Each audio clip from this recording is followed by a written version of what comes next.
प्रिय छात्रों, मैं वीरेंद्र कुमार मिश्रा, प्रवक्ता Hindi, general college Bareilly, online कक्षाओं में आपका पुनः स्वागत करता हूं। आपने इससे पहले काव्यखंड में भी कबीरदास को पढ़ा था, उसको स्क्रीन रिकॉर्ड के रूप में पढ़ा दिया था उसके लिए, और उधर आपने गद्य के भी 2 पाठ पढ़े हैं, उनको भी दोबारा से फिर डिजिटल क्लास के रूप में उनको पढ़ा दिया जाएगा।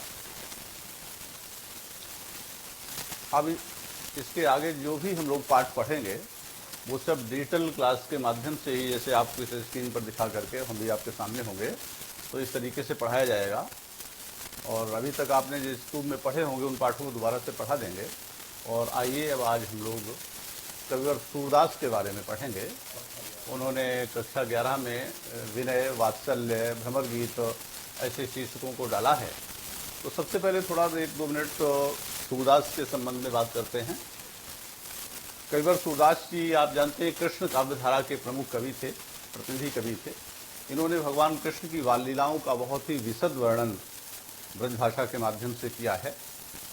वात्सल्य के क्षेत्र में तो कहते हैं कि सूरदास जी कोना कोना झाँक आए हैं, वात्सल्य रस के सम्राट भी हैं।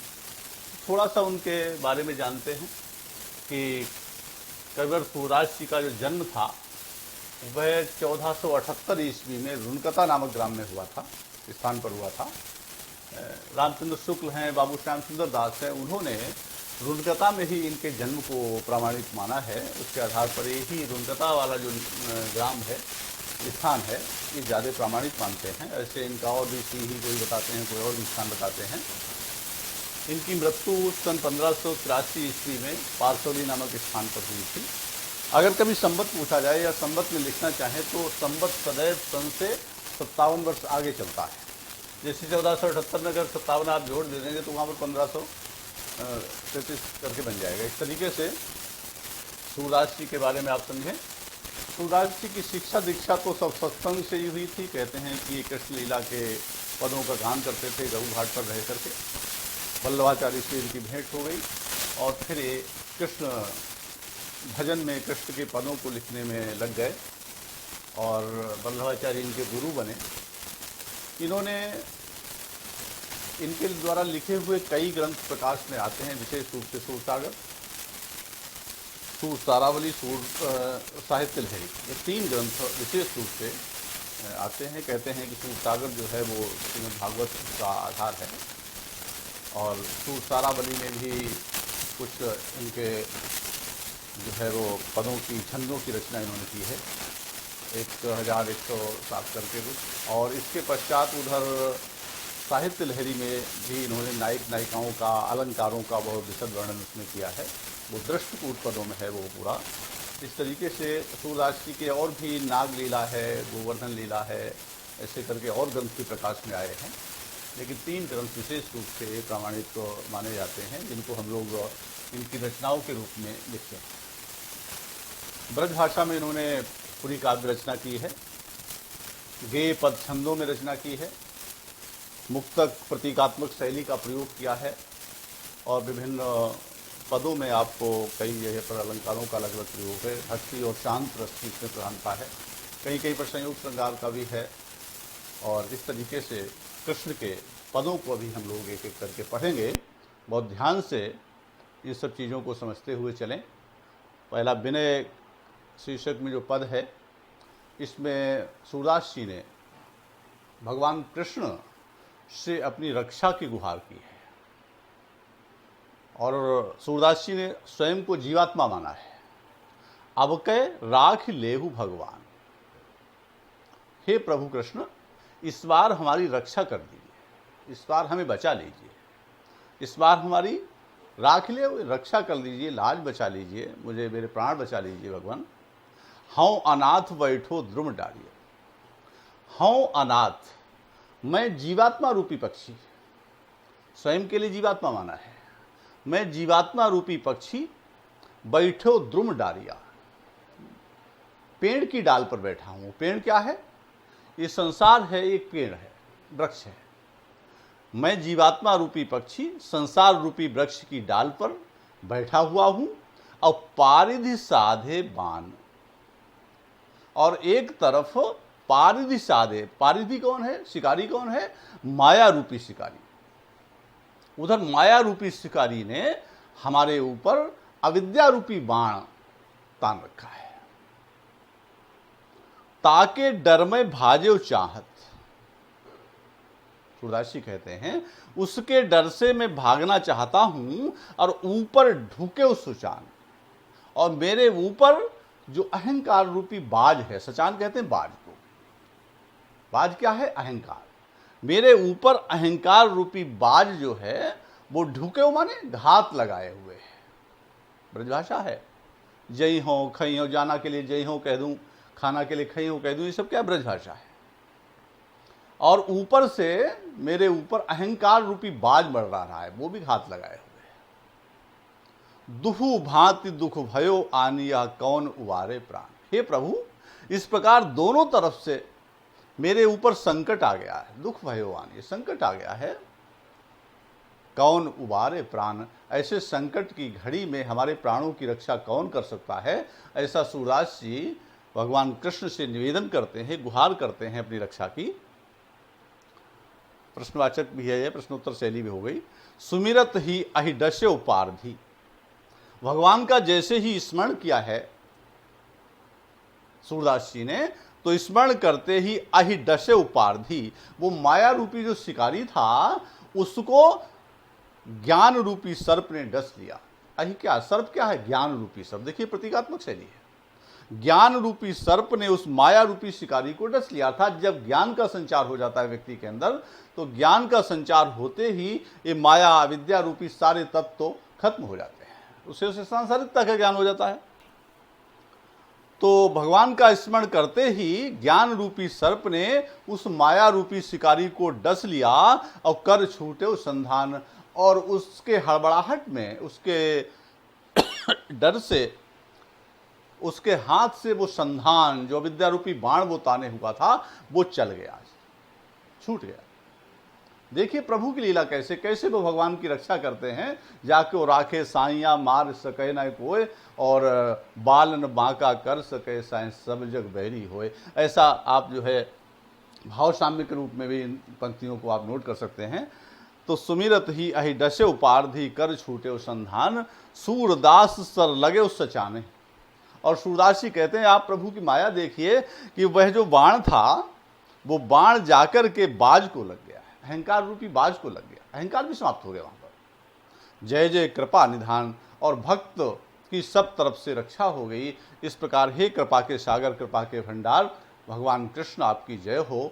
आपने भक्त की रक्षा को किस प्रकार से किया है, ऐसा एक रूपक दे करके यहाँ पर कवि ने अपनी बात को स्पष्ट किया है।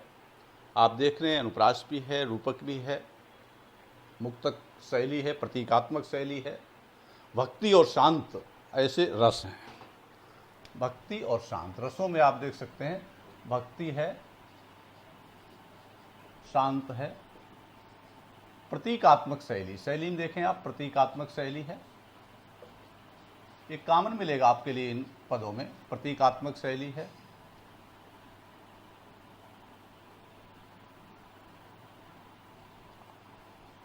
रूपक कह सकते हैं, अनुप्रास कह सकते हैं, ऐसे अलंकार हैं।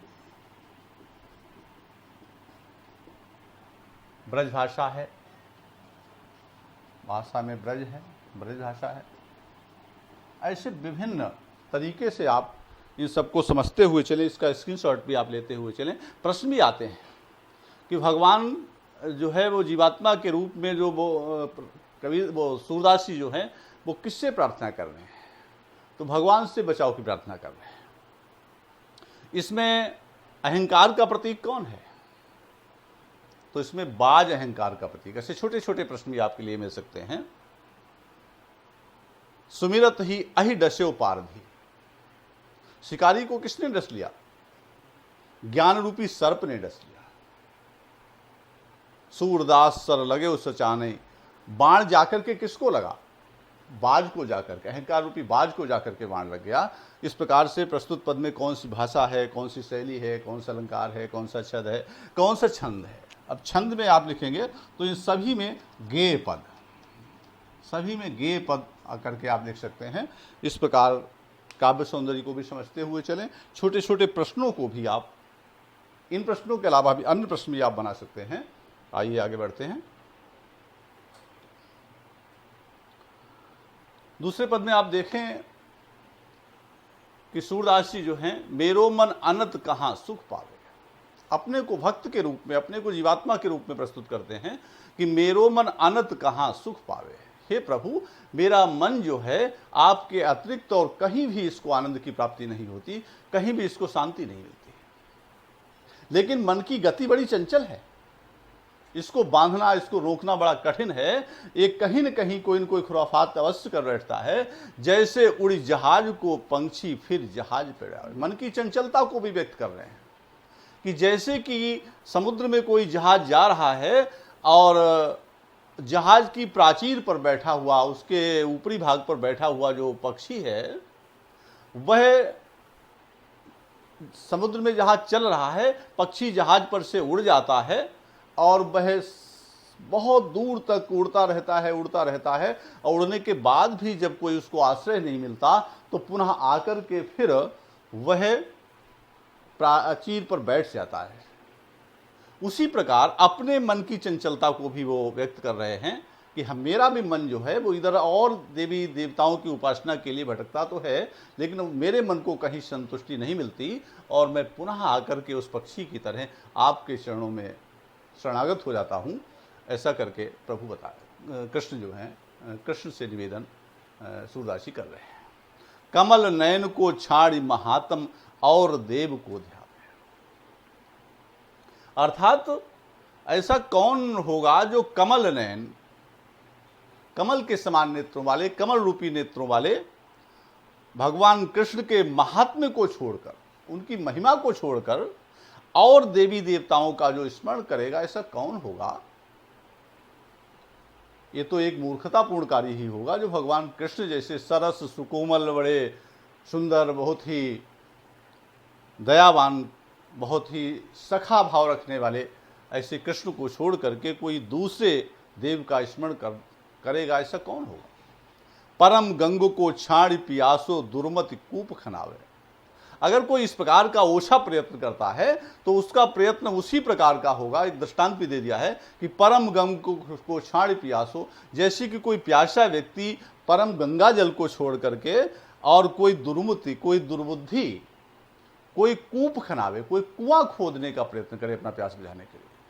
परम शीतल गंगा प्रवाहित हो रही है और उसको छोड़कर कोई दुर्मति, कोई दुर्बुद्धि जैसे कुआं खोदने का प्रयत्न करता है अपनी प्यास को बुझाने के लिए, ये उसका वही मूर्खतापूर्ण कार्य होगा जो कहते हैं कि कमल नयन रूपी, जो बड़े सरस, बड़े मधुर, बड़े रक्षक हैं, सभी के लोक रंजक हैं, ऐसे उनको छोड़ करके कोई अन्य देवता का स्मरण करता है। जिहि मधुकर अंबुज रस चाख्यो, जिस भंवरे ने, जिहि मधुकर कहते हैं भंवरे को, जिस भंवरे ने अंबुज रस चाखो, जिसने कमल के रस का पान कर लिया है तो क्यों करील फल भावे, तो उसे करील के कड़ुए फल क्यों अच्छे लगेंगे, वो कनेर के कड़ुए फलों पर नहीं जाएगा। सूरदास प्रभु काम तेनु तजी, सूरदास जी कहते हैं ऐसे कामधेनु के समान समस्त इच्छाओं को पूर्ण करने वाले प्रभु कृष्ण को छोड़ करके ऐसा कौन है जो बकरी को दुहने का प्रयत्न करेगा, अर्थात अन्य देवी देवताओं की भक्ति आराधना करने का प्रयत्न करेगा। निश्चित रूप से सूरदास जी समस्त कामनाओं को पूर्ण करने वाले हैं, इसलिए उनको कामधेनु का रूपक भी दिया है, रूपक अलंकार भी है। परम गंग को छाड़ पियासो कहकर के दृष्टांत भी इन्होंने स्पष्ट किया, दृष्टांत अलंकार भी इसमें आ गया है, अनुप्रास भी कई जगह पर दिखाई दे रहा है। और आपने देखा होगा कई जगह पर प्रतीकात्मक शैली को भी स्पष्ट किया है, मुक्तक शैली भी है, और सभी में गेय पद है, भक्ति और शांत रस इसमें भी है, कामन है, अलंकारों में रूपक है, अनुप्रास है, दृष्टांत भी दे दिया है बीच में, ब्रजभाषा सभी में है, और गेय पद, ये सभी पदों में गेय पद करके छंद लिख सकते हैं।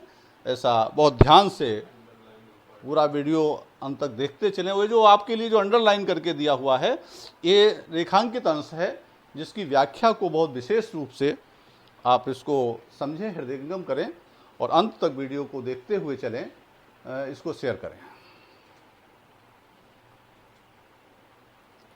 अब इसी क्रम में हम लोग वात्सल्य में आ गए।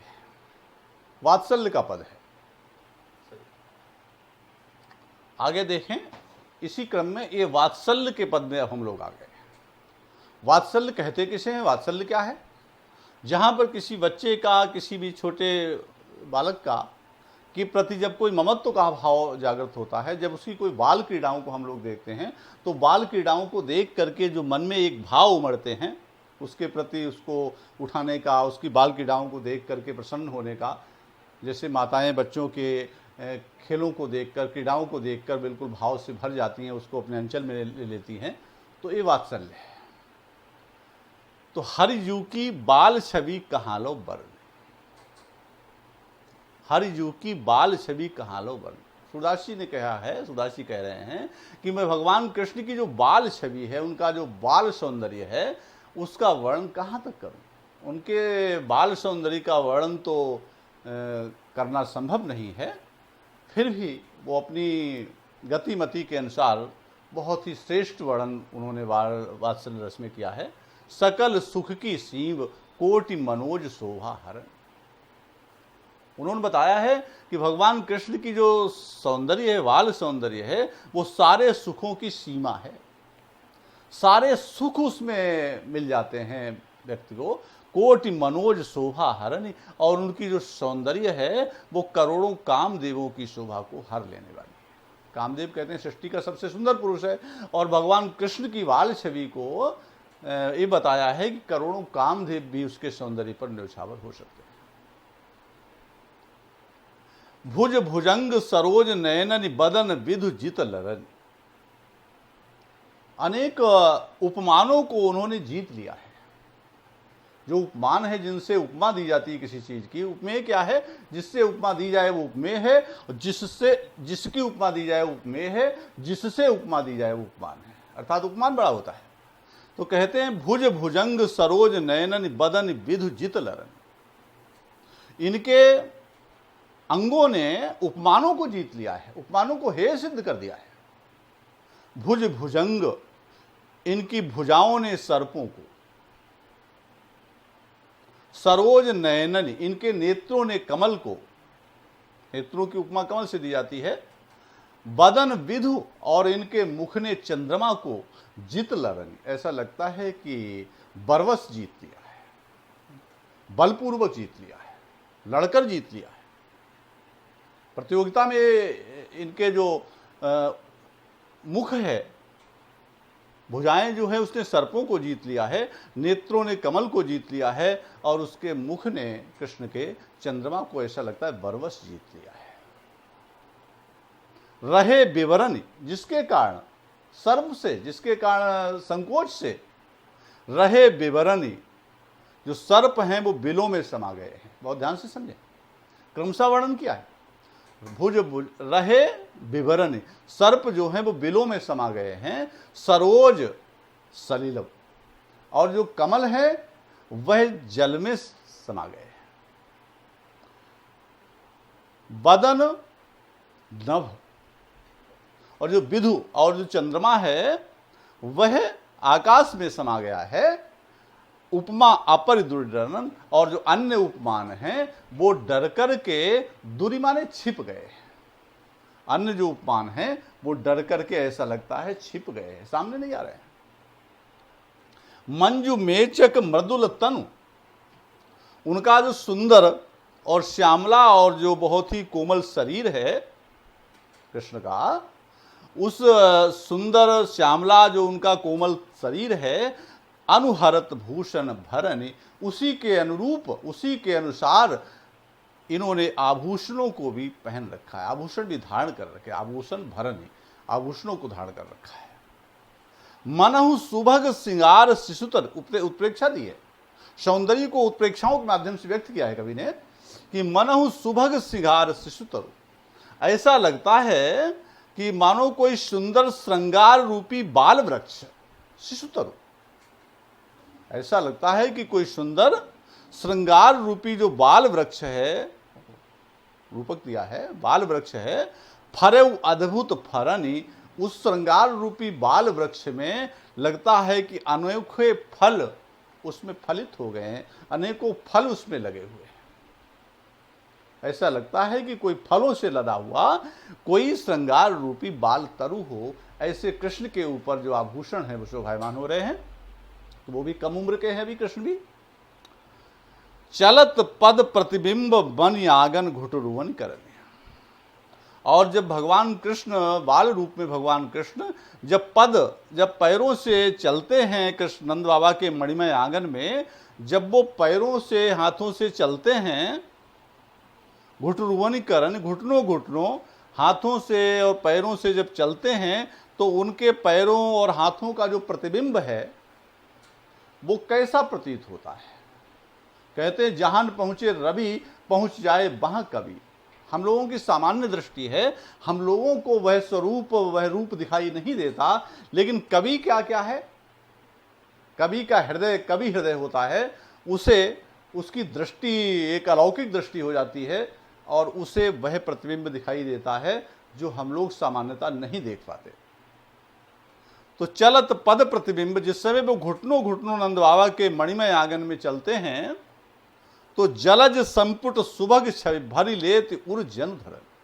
तो ऐसा प्रतीत होता है जैसे कमल के दोने में, जलज संपुट, जैसे कि कमल के दोने में उनकी सुभग छवि, उनकी सुंदर सौंदर्य को ऐसा लगता है कि जो पृथ्वी है अपने हृदय में भर ले रही है।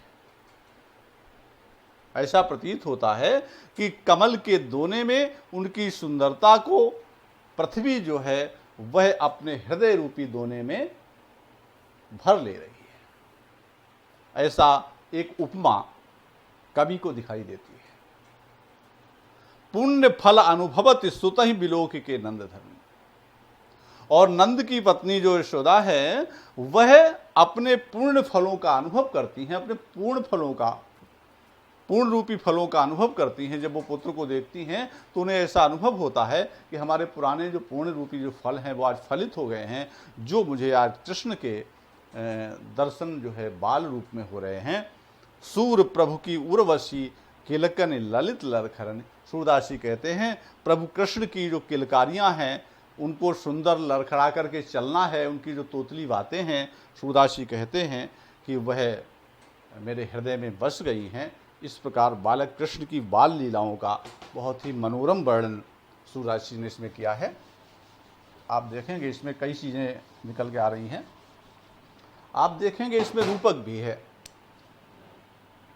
रूपक भी है। आप देखें भुज भुजंग, भुजाओं को सर्प के रूप में, नेत्रों को कमल के रूप में, सरोज नयननी भुज भुजंग। अब जैसे कह दिया सरोज नयननी, ये सब क्या है? इन सभी में रूपक आ जाएगा, रूपक अलंकार। अनुप्रास भी है, मनहु शब्द भी आया, मनहु। अब मनहु शब्द कहाँ आता है? उत्प्रेक्षावाचक है, ये उत्प्रेक्षावाचक शब्द है।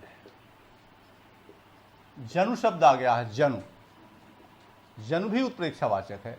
तो तमाम उत्प्रेक्षाओं के माध्यम से भी इन्होंने पाठ को आगे बढ़ाया है। वात्सल्य रस तो है ही है। रस कौन सा है? वात्सल्य, वात्सल्य रस है। इसमें आप देख रहे हैं बालक कृष्ण की बाल लीलाओं का वर्णन इसमें किया गया है। और माता यशोदा बालक कृष्ण के रूप सौंदर्य को देखकर, उनके बाल सौंदर्य को देख करके अपने मन में बहुत फूली नहीं समाती हैं, गदगद हैं। यही वात्सल्य का रूप है। आपने पूरे पद को ध्यान से पढ़ा है। छोटे छोटे प्रश्न भी बनते हैं कि किसने कामदेव की शोभा को हर लिया है? तो श्री कृष्ण के बाल सौंदर्य ने कामदेव की शोभा को हर लिया है।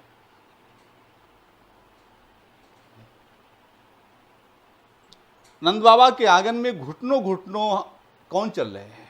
श्री कृष्ण चल रहे हैं। जलज संपट सुबह छवि भर ले तो उर जन धरन। भगवान कृष्ण की सुंदर सौंदर्य को दोने में कौन भर रहा है? पृथ्वी भर रही है।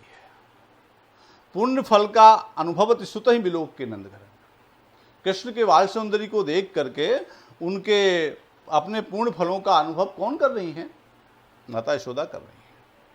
इस प्रकार आप देख रहे हैं कि अनेक छोटे छोटे प्रश्न बनते हैं। इसके अलावा भी अन्य प्रश्नों को भी आप बनाएं, क्योंकि प्रश्न ही पूछे जाते हैं। काव्य सौंदर्य तो बहुत नहीं पूछा जाता है, लेकिन फिर भी बीच बीच में जो आवश्यक है वो आपको बताया भी जा रहा है, उसको समझते हुए चलें। अंत तक वीडियो को देखें, अपने मित्रों में इसको शेयर करें, सब्सक्राइब करें चैनल को, ऐसा समझते हुए बहुत ध्यान से, क्योंकि अर्धवार्षिक परीक्षाएं अभी आपकी आने वाली हैं, वो सब इन्हीं के आधार पर, डिजिटल क्लासों के आधार पर ही संपन्न होगी। अब आप लोग भ्रमर गीत में आ गए। सूरदास जी ने भ्रमर गीत में, इसको भ्रमर गीत कहा गया, जहाँ उद्धव जो है गोपियों को समझाने जाते हैं तो उद्धव को एक भ्रमर का रूपक दिया है। वो कहते हैं वो एक मधुकर भ्रमर की तरह श्यामले काले भी थे, ज्ञान के बड़े भंडार थे। तो उनको भ्रमर गीत करके सूरदास जी ने इन पूरे वार्तालाप को, उद्धव और गोपियों के वार्तालाप को, कृष्ण के वार्तालाप को भ्रमर गीत के माध्यम से व्यक्त किया है। ऐसा शीर्षक दिया है, ऊधव मोहि ब्रज विसरत नाही। इसमें जो उद्धव जी जो हैं वह और कृष्ण के बीच वार्ता हो रही है। उद्धव जब गोपियों के पास लौट करके जाते हैं तो कृष्ण और उद्धव के बीच में वार्ता हो रही है कि ऊधव मोहि ब्रज विसरत नाही। हे उद्धव, मुझे ब्रज भुलाया नहीं जाता। कृष्ण अपने मनोदशा को अपने उद्धव से व्यक्त कर रहे हैं, अपने मित्र उद्धव से व्यक्त कर रहे हैं कि ब्रज मुझे भुलाया नहीं जाता। क्यों? बचपन में वो ब्रज में रहे हैं। हंस सुता की सुंदर कगरी, यमुना का बहुत सुंदर किनारा। हंस सुता कहते हैं यमुना को, यमुना का सुंदर किनारा हंस सुता। हंस सुता को यमुना कहते हैं। हंस सुता की सुंदर कगरी, यमुना का सुंदर किनारा, और कुंजन की छाही। और वहाँ जो लताएं हैं, बेलें हैं, उनमें जो बैठने के लिए, घूमने के लिए स्थान बन जाते हैं। तो लता कुंजों की जो छाया है और यमुना का सुंदर किनारा है, ये मुझे भुलाया नहीं जाता। और उन्होंने जो क्रीड़ाएं की हैं, बाल क्रीड़ाएं की हैं, जो रास रचाए हैं, उनका भी स्मरण उनको बहुत आता है कि बई सुरभि बय बक्ष दोहिनी बे गैया। सुरभि माने गाय, बई सुरभि, सुरभि कहते हैं गायों के लिए, सुरभि मतलब गाय, जो गाय हैं वो उनको सुरभि। बई सुरभि वहाँ की गायें, बई बक्ष और वहाँ के बछड़े, और दोहिनी और जिनमें गैयों को दुहा जाता है, ऐसी वो मटकियाँ। वे वहाँ की गायें, वहाँ के बछड़े, वहाँ की मटकियाँ जिसमें दूध दुहा जाता है। खरिक दुहावन जाही, और खरिक माने जो बाड़े हैं जिसमें गाय रखी जाती हैं, गौशालाएं जिनको कह सकते हैं, उनमें गायों को ले जाकर के दुहना, ये सब मुझसे भुलाया नहीं जाता है। कृष्ण को उनकी बड़ी स्मृति आ रही, जितना उनको भुलाते हैं उतना स्मृति आ रही है। ग्वाल वाल मिल करत कुलाहल नाचत गही गही बाही। सारे ग्वाल वाल मिलकर के शोर मचाते थे, कोलाहल करते थे। हम सभी नाचत गही गई बाही, एक दूसरे के बाहों में बाहें डाल करके नृत्य करते थे मुक्त भाव से। यह मथुरा कंचन की नगरी मणि मुक्ताहल जाही। ये जो मथुरा है ये तो कंचन की नगरी है, ये तो स्वर्ण की नगरी, वहाँ स्वर्ण जड़ित सारी चीज़ें हैं। मणि मुक्ताहल जाही, जिसमें मणि और मोती की वो खान है, जिसमें मणि और मोती बहुत सारे हैं। लेकिन ये सारे मणि मुक्ताहल स्वर्ण, ये सब कृष्ण को बड़ा नगण्य सा प्रतीत होता है अपने उस सुख के समय। अपना पुरानी यादों को जब सुनते हैं तो उन्हें ये सब नगण्य लग रहा है। मथुरा का रहन सहन, मथुरा की जो सारी चीज़ें हैं, वह सौंदर्य, वह सुख, वह संपन्नता, ब्रज की उस पवित्र स्मृति के आगे उनको छीन लगती है। जब इस सूरत आवती बात सुख की, जब उन्हें उस बचपन के सुख की, उन बचपन की क्रीड़ाओं की, बचपन के ग्वाल वालों के साथ की जब उन्हें सुधि आती है तो जिय उमगत, तो कहते हैं कि मेरा जो चित्त है वो उमंग से भर जाता है। और तन नाही, और मुझे अपने शरीर की सुधि नहीं रहती। तन नाही मतलब शरीर नहीं, ऐसा नहीं, शरीर की सुधिबुद्धि वो खो जाते हैं, उन्हें शरीर की सुधिबुद्धि नहीं रह जाती। हृदय तो मन से भर जाता है, लेकिन उन्हें शरीर की सुधबुद्धि नहीं रह जाती।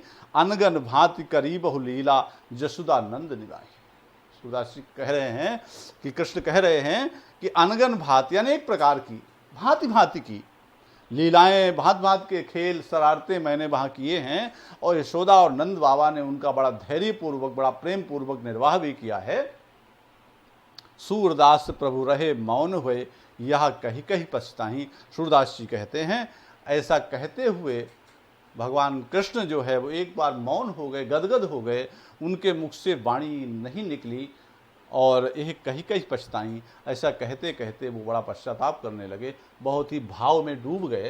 तो आप देख रहे हैं यहाँ पर भगवान कृष्ण को अपने बचपन की यादें भी सता रही हैं और वो ब्रज की यादों को भुला नहीं पा रहे हैं और अपने अपने मित्र उद्धव से अपने मन की सारी मनोदशा को बहुत ही प्रेमपूर्ण तरीके से, बड़े भाव में तरीके से उनको बताने का प्रयत्न कर रहे हैं। और आगे बढ़ते हैं।